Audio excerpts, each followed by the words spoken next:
Hey everybody, welcome back to another Permaslug episode. My name is Jonathan, and today we're going to do two things. First of all, I'm going to slow down the pace of this video, and hopefully it'll be a little bit easier for you to follow along, so give me your feedback on that. And then also, we're going to take the composite element from Oxygen version 3.7, which is the Dropdown component, and we're basically going to adapt that into like an account menu. So I had somebody ask me how you can build an account function after that mega menu video, which I thought was a great follow-up. So if you go into the add panel when you have Oxygen 3.7, you'll notice immediately there is a component called Dropdown button. Now I don't think the intention here was necessarily as like a header navigation component, but there's no reason it can't be used for that, and that is what we're going to do today. So as you can see on your screen here, I already have kind of my header set up, and this div is where we're going to put this Dropdown button. Now we're going to put it on the far right hand side, but I'll show you some of the options you have in terms of layout. So let's just go ahead and add this Dropdown button.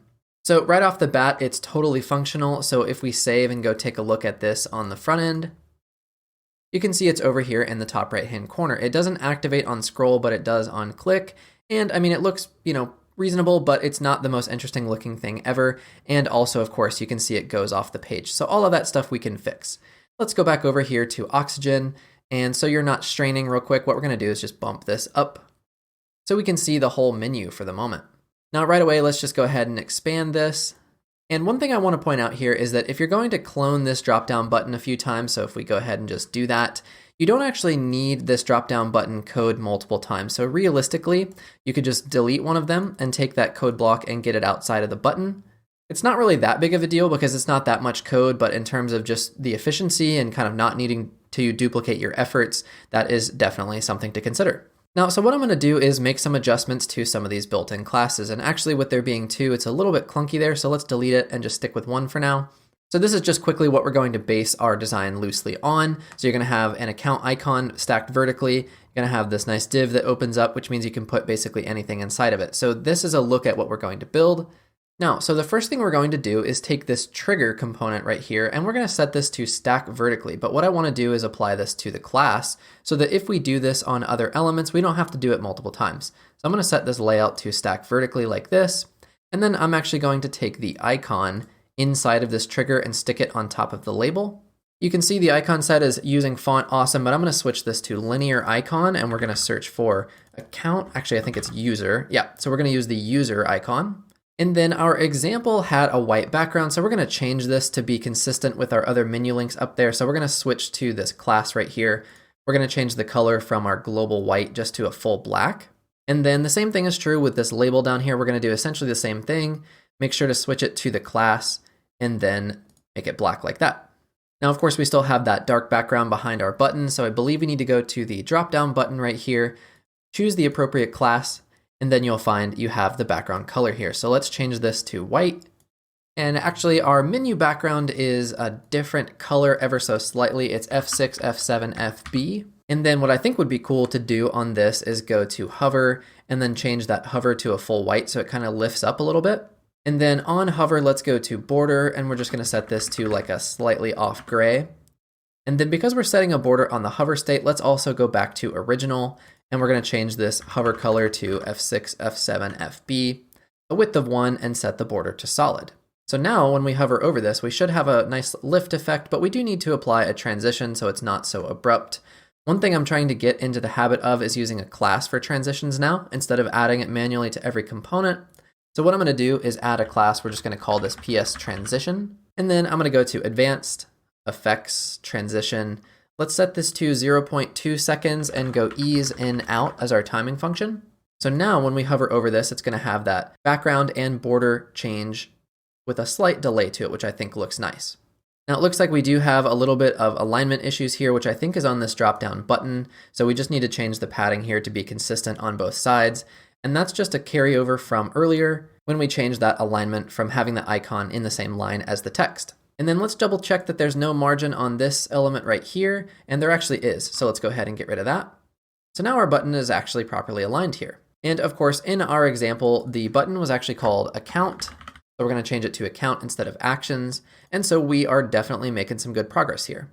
Now, next up, we had the drop-down bit of this. So if we go down here to the sub menu, this is the container that's going to house all of our links and any of the content that you put inside of this menu. So on this, the first thing I'm going to do is go over here to our class real quick. And this first one here you can see is Oxel drop-down button submenu. I'm going to set a background color here. So we're just going to change this to full white.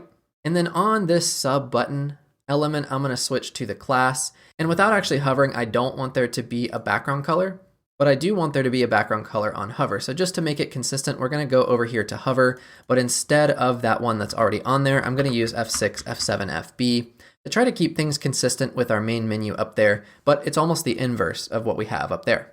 The next thing I'm going to do is also apply that transition class. So we're just going to type in PS transition, and now we're going to have that hover effect with the slight delay, as you can see, which is nice. There must already be a hover effect attached because of course I didn't add that class to these elements here. So it's probably in this dropdown. We go to effects, transition, there sure is.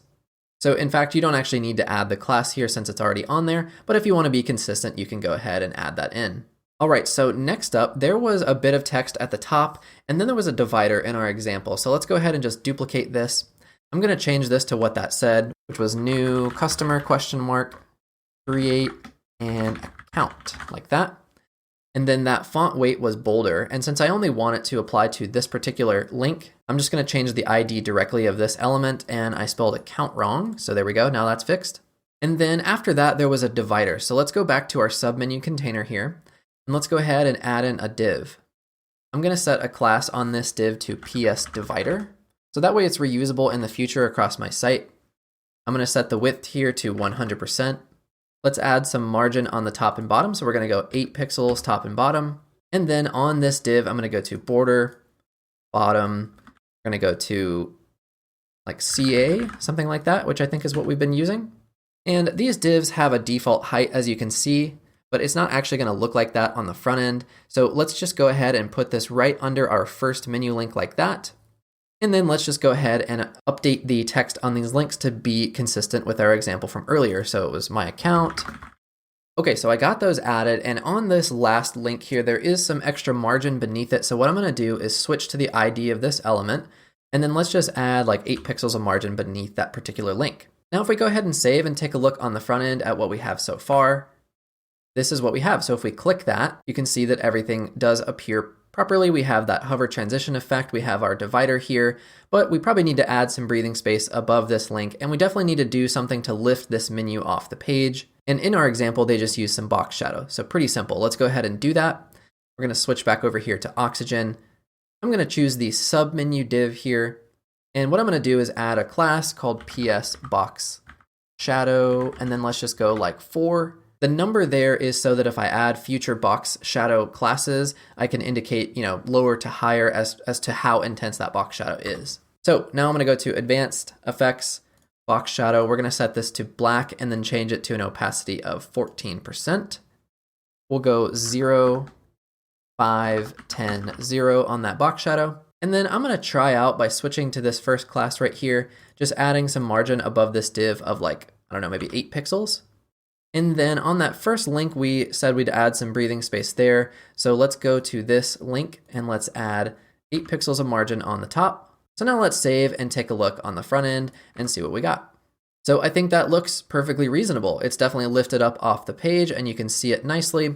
We might want to consider adding a border to the top of this div here because that's what they have in the example. And I think it's because of the way we set up the box shadow where it's kind of shifted down. So that should be a pretty easy fix.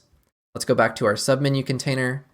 We're going to go to Advanced, Borders, Top, go to Color, and then I'll just set this as CA, which is what we've been using. And then let's just go ahead and save. One more time, take a look on the front end. So that actually doesn't look all that great. I need to change the opacity down a bit, probably just like half it or maybe even drop it to like 35%. But my thought is just to make it kind of lift up off the page. So just quickly, we'll switch back over here and let's just drop it down to like 35%. And I think that will look a lot better. It definitely still is there, maybe a bit too intense, but in terms of it working to kind of lift it up off the page and allow some breathing space there, I think it's perfectly fine. Okay, so next up we're going to move this over here to the right-hand side, and I'm going to show you how to make it not go off the page. So this is pretty simple. We're basically just going to take our drop-down button and push it to the end of our menu, where I think you would typically have it. And what we're going to do is go down to our submenu container here. Make sure you have the primary class selected right here. We're going to go to Advanced, layout and scroll down, and you can see the position is set to absolute with a 0 pixel left. So all you need to do is actually just swap this to 0 pixel right, and it's going to push the container off to the left, which is nice. So now it's not going to go off your page. So just to demonstrate, of course, we can see that in the back end, but it'll be a bit more clear on the front end. If we click that, then you can see it opens up nicely. Now this works really nicely on mobile devices as well. Because it's so small, this is only 200 pixels wide, it's going to fit perfectly on any mobile phone. And since these are just a div and basic link wrappers, there's nothing technical here in terms of a lot of JavaScript or fancy stuff to make this appear on mobile phones. Everything just works. Now, just for the sake of example, I want to go ahead and try to duplicate this whole thing and see what happens when we have 2 of them on the page. So it might make sense for us to apply some margin, maybe like 16 pixels, kind of push our content out a bit. And of course, when you have 2 of them like this, it is a little bit hard to see. But I mean, realistically, what you could do as a temporary fix is just like layout display none, one of them, and then that way you can adjust it and bring it back when you're ready to see it on the back end. So now what I want to do is just kind of change this up a bit. Let's just call this like my profile instead, because I just want to see what 2 of them look like on the front end. And then let's just change this to like, welcome back. So we can get a little bit of a difference here. We'll save this front end. Now we have 2 different dropdowns like that. So there is that click required to take it back off. So we might need to change the JavaScript to be mouse over instead of on click. So I ended up running into some challenges because obviously, like you just saw, you have both of these menus open at the same time if you click them.